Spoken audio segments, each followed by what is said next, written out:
Should the minimum wage be raised? For this presentation, I chose to research the topic of minimum wage. I've been a lifeguard for 3 years, working for just over minimum wage, and I'm interested to see how raising it would affect small businesses and companies. This issue is relevant to our class because it is directly related to the Fair Labor Standards Act.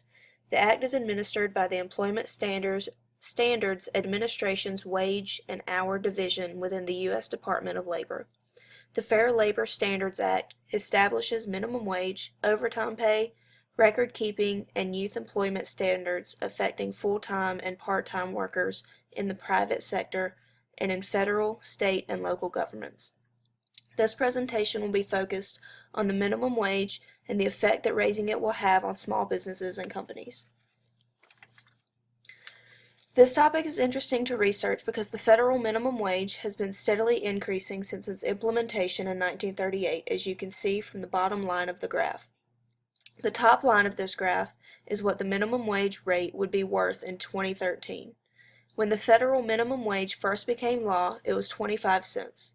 Adjusted for inflation, that would be worth $4.13 in 2013. There was recently a case study done on the state of New York to determine the employment and distributional effects of minimum wage increases. When this study was done, the wage was going from $5.15 per hour to $6.75 per hour. That is an increase of 31%. The increase is associated with approximately 12 to 37% decline in employment of less educated 16 to 29-year-olds.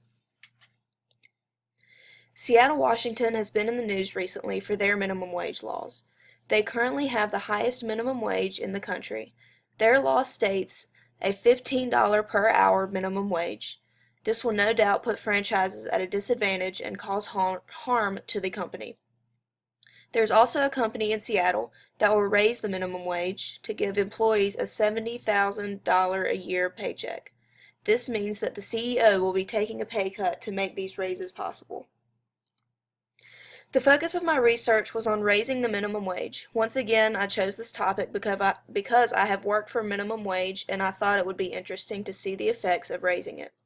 In the 2014 State of the Union address, President Obama called to raise the minimum wage from $7.25 per hour to $10.10 per hour.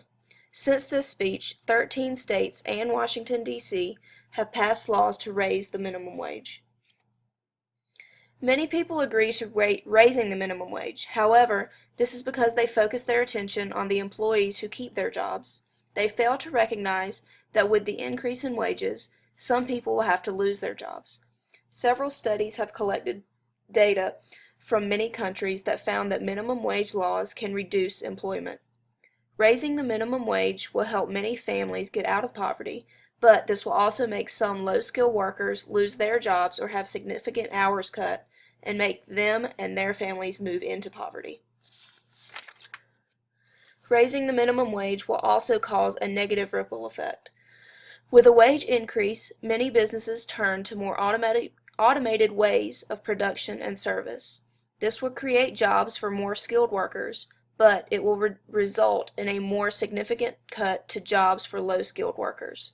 Also, with a minimum wage increase, employers will have to raise the prices of their goods and services to pay for those wages. This in turn makes consumers spend less money on those goods. Consumers will take their business elsewhere, and jobs will be lost elsewhere.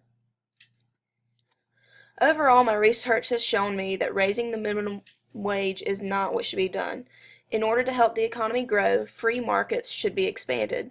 While it will initially help the economy, in the long run, raising minimum wage will not help stimulate the economy. Thank you.